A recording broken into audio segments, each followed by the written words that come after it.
यो चाहिँ हाम्रो काकाको अलैँची बारी यस्तो छ। अलैँची बारी आज हामी चाहिँ खेताला आएको थियौँ।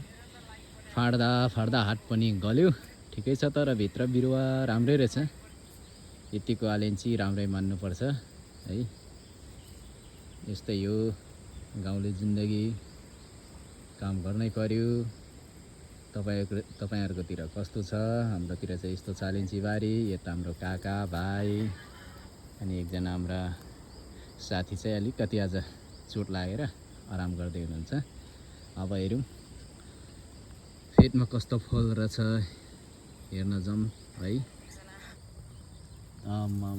बुढोको अलैँची नि राम्रो फलेछ त। यतिको राम्रै हो, योभन्दा राम्रो त के हुनु है। यता पनि त्यस्तै रहेछ, राम्रै फलेछ बुढो मान्छेले। यस्तो छ है अलैँची चाहिँ, वालुङतिरको अलैँची साथी हो।